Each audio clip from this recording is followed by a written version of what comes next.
This was one where I could feel deep down in my heart, this could be a bad one. This is one that, is going to cause injuries and hopefully not deaths, but something that if it continues on the track and the strength, that this could be a historic storm that we talk about for a long time. What happened was, in both of the storms that produced tornadoes had this happening, and it's a very rare thing in Central Texas. We actually had storms form to the south of it that got pulled in, and as it did, it pretty much sucked that tornado into the thunderstorm and did an abrupt left-hand turn.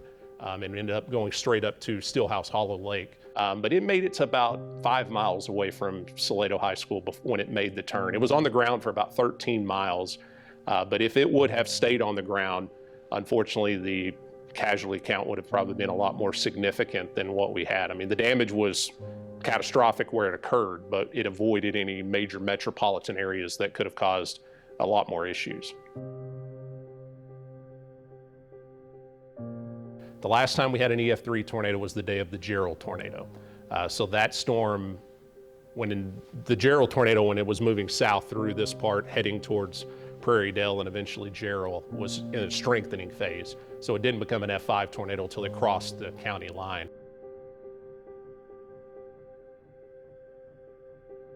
One, it's rare for us to see storms that strong. Two, for it to be on the ground for 13 miles is pretty rare as well. And a lot of tornadoes that we see in Central Texas are wrapped in rain, meaning there's a lot of precipitation, we can't see it. This was a very different storm, as people here in town could see the storm miles away as it was approaching, and that's pretty rare when it comes to tornadoes in Central Texas as well. So that was something we were tracking and seeing, but it was your very prototypical monster thunderstorm. I can remember tracking in that day, seeing the setup of it, that it was something that we knew was going to be very bad.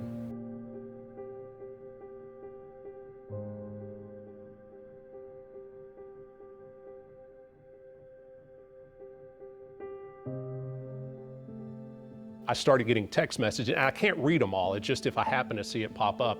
Well, my wife was texting with a family friend of ours that lives in Salado that my son's played baseball with forever, and I start getting texts. Oh, no. Oh, I just found out some of our friends' house got destroyed with this, so they live down in that area. All I see is the house is gone. The kid's name, he was in the house by himself. I see that, and then I see the next text, he's bloody. Then I see another text, they're taking him in the ambulance.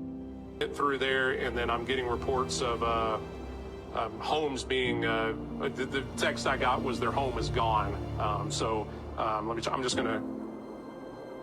want to make sure that family is safe. Your job is to tell people what's going on, but when it gets personal, it gets really hard. And it's the first time I've ever had to just take a step back for a second and just tell the viewers, look, this is what's going on.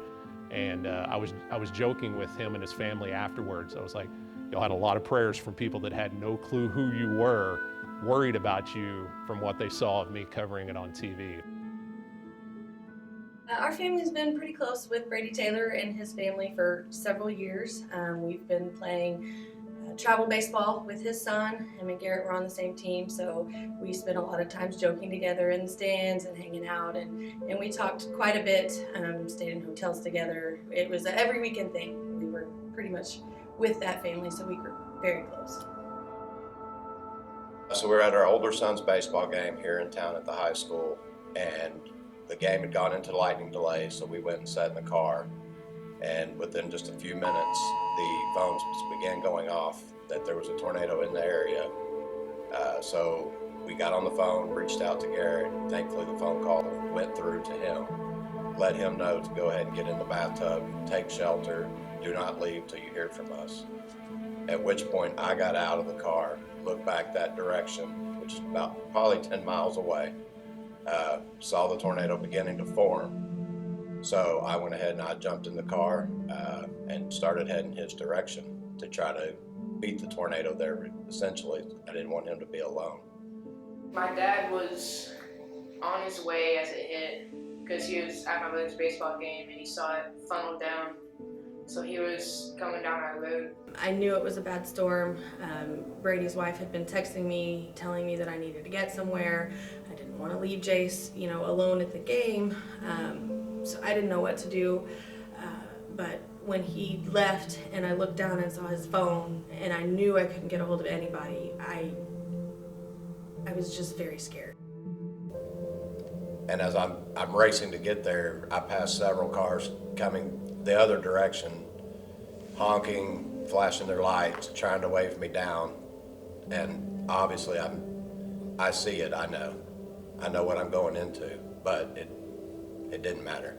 I had to get there. Whenever my dad got there, there was already police there. So he just put his truck in park and he started running down the road. And once he saw me, he just came and gave me a hug. My mom came afterwards, like an hour or two later, and I could just see her walking down crying. When he left and I looked down and saw his phone and I knew I couldn't get a hold of anybody, I was just very scared. I knew that could potentially, when I told him I love you, be safe, might have been the last thing I ever said to him. In the eye of, Lord, in the eye of the storm.